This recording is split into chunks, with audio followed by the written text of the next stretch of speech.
Hi all, Jodi here with your FLC Now update for Monday, August 16th.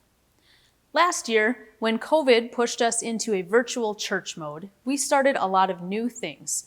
And we also continued to do things, but in a more virtual fashion. As we've started to come back to having worship services in person and other small group activities here at the church, we've still continued a number of those things that started because of COVID.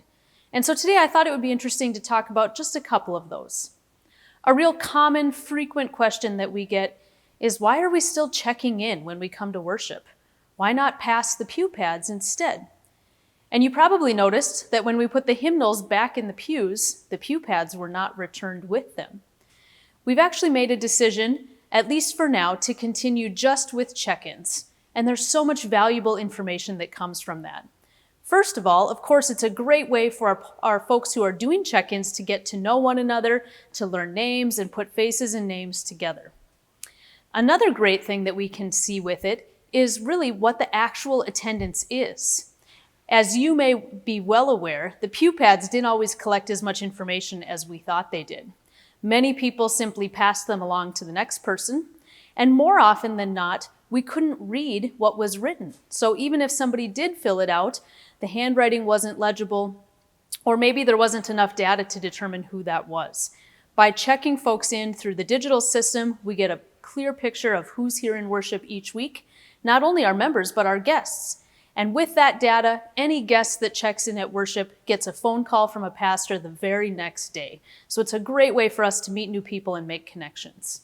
That is something that we are continuing, or at least that we plan to continue for the foreseeable future.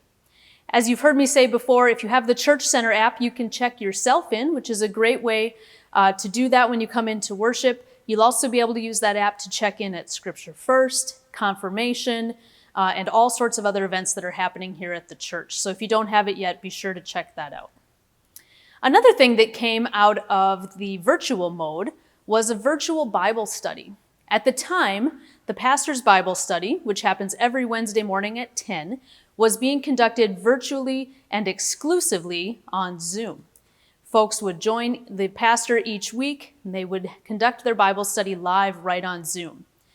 Even though we've come back to meeting in person, we are continuing to offer the Zoom option. Over the last several weeks, we haven't had anyone join on Zoom, but the nice thing about it is that we can record that Bible study and then share it on our YouTube channel. So if you'd like a little bit deeper dig on the week's readings, it's a great way to see what was discussed and to kind of get some background information with the preaching pastor. So you can always find that on our YouTube channel. And the third thing I'll talk a little bit about today is the Hymns for Home series that was started by our organist and our worship and music director, Zachary Brockhoff. The Hymns for Home series was meant to talk and to teach a little bit about the hymns that we sing in worship. What do the words mean? Where did the music come from? What is the significance of that hymn to that particular worship service?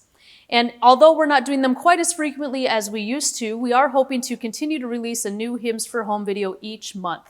So today, we've got a new video out for you. If you head over to our YouTube channel, you can see that brand new video that Zachary has put together and watch it and share it with your friends. It's a great way to learn about the music and really learn about the meaning and the significance of the music. Going forward, we'd love to hear other ways that you would like us to continue to act in a virtual mode, even if you're here in person, or maybe you know somebody who is outside of the area who likes to participate in those things as well. So if you have thoughts and ideas on that, feel free to send them to me, and we'd love to take a look at it going forward. I hope you have a great day, and we'll see you next time.